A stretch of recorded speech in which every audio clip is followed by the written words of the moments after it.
जाने का सोच रहे हैं तो एक बार फिर से सोच लीजिएगा, क्योंकि पहाड़ों पर लगातार लैंडस्लाइड लोगों की मुश्किलें बढ़ा रही है। और शिमला से ऐसी तस्वीर सामने आई है, पहाड़ से मिट्टी का बड़ा ढेर आकर के रास्ते पर इकट्ठा हो गया। हाईवे को उसने जाम कर दिया, जिसकी वजह से यातायात भी काफी देर तक प्रभावित रहा। हिमाचल प्रदेश के शिमला से लैंडस्लाइड का एक वीडियो सामने आया है, जिसने पर्यटकों और स्थानीय लोगों के माथे पर चिंता की लकीरें ला दी हैं। शिमला के ठियोग में पहाड़ी से अचानक मिट्टी भरभरा कर गिरने लगी और ट्रैफिक ठप हो गया।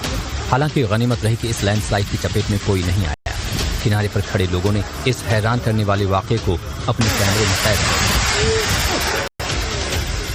ठियोग रोहडू नेशनल हाईवे और ठियोग चौपाल स्टेट हाईवे छैला कैंची से पहले वाहनों के लिए पूरी तरह बंद हो गया है, जिसके चलते आने जाने वालों को भारी मुश्किलों का सामना करना पड़ रहा है। पहाड़ों पर मूसलाधार बारिश हो रही है और भूस्खलन की घटनाएं आए दिन सामने आ रही हैं, जिससे पर्यटकों और स्थानीय लोगों को खासी दिक्कतों का सामना करना पड़ रहा है। मौसम विभाग ने ऐसे मौसम में लोगों से अलर्ट रहने की अपील की है।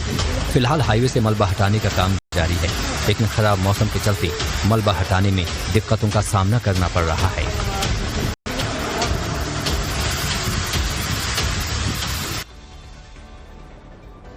और सिर्फ पहाड़ी इलाके पर जाने का सोच रहे हैं तो एक बार फिर से सोच लीजिएगा, क्योंकि पहाड़ों पर लगातार लैंडस्लाइड लोगों की मुश्किलें बढ़ा रही है। और शिमला से ऐसी तस्वीर सामने आई है, पहाड़ से मिट्टी का बड़ा ढेर आकर के रास्ते पर इकट्ठा हो गया। हाईवे को उसने जाम कर दिया, जिसकी वजह से यातायात भी काफी देर तक प्रभावित रहा।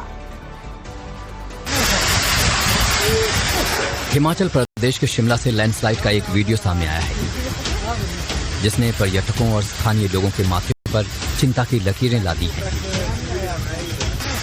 शिमला के ठियोग में पहाड़ी से अचानक मिट्टी भरभरा कर गिरने लगी और ट्रैफिक ठप हो गया। हालांकि गनीमत रही कि इस लैंडस्लाइड की चपेट में कोई नहीं आया। किनारे पर खड़े लोगों ने इस हैरान करने वाले वाकये को अपने कैमरे में कैद किया।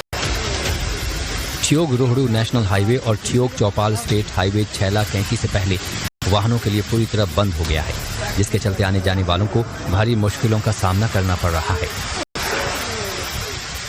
पहाड़ों पर मूसलाधार बारिश हो रही है और भूस्खलन की घटनाएं आए दिन सामने आ रही हैं, जिससे पर्यटकों और स्थानीय लोगों को खासी दिक्कतों का सामना करना पड़ रहा है। मौसम विभाग ने ऐसे मौसम में लोगों से अलर्ट रहने की अपील की है। फिलहाल हाईवे से मलबा हटाने का काम जारी है, लेकिन खराब मौसम के चलते मलबा हटाने में दिक्कतों का सामना करना पड़ रहा है। जाने का सोच रहे हैं तो एक बार फिर से सोच लीजिएगा, क्योंकि पहाड़ों पर लगातार लैंडस्लाइड लोगों की मुश्किलें बढ़ा रही है। और शिमला से ऐसी तस्वीर सामने आई है, पहाड़ से मिट्टी का बड़ा ढेर आकर के रास्ते पर इकट्ठा हो गया। हाईवे को उसने जाम कर दिया, जिसकी वजह से यातायात भी काफी देर तक प्रभावित रहा। हिमाचल प्रदेश के शिमला से लैंडस्लाइड का एक वीडियो सामने आया है, जिसने पर्यटकों और स्थानीय लोगों के माथे पर चिंता की लकीरें ला दी हैं। शिमला के ठियोग में पहाड़ी से अचानक मिट्टी भरभरा कर गिरने लगी और ट्रैफिक ठप हो गया। हालांकि गनीमत रही कि इस लैंडस्लाइड की चपेट में कोई नहीं आया। किनारे पर खड़े लोगों ने इस हैरान करने वाले वाकये को अपने कैमरे में कैद किया। ठियोग रोहडू नेशनल हाईवे और ठियोग चौपाल स्टेट हाईवे छैला कैंची से पहले वाहनों के लिए पूरी तरह बंद हो गया है, जिसके चलते आने जाने वालों को भारी मुश्किलों का सामना करना पड़ रहा है। पहाड़ों पर मूसलाधार बारिश हो रही है और भूस्खलन की घटनाएं आए दिन सामने आ रही हैं, जिससे पर्यटकों और स्थानीय लोगों को खासी दिक्कतों का सामना करना पड़ रहा है। मौसम विभाग ने ऐसे मौसम में लोगों से अलर्ट रहने की अपील की है। फिलहाल हाईवे से मलबा हटाने का काम जारी है, लेकिन खराब मौसम के चलते मलबा हटाने में दिक्कतों का सामना करना पड़ रहा है।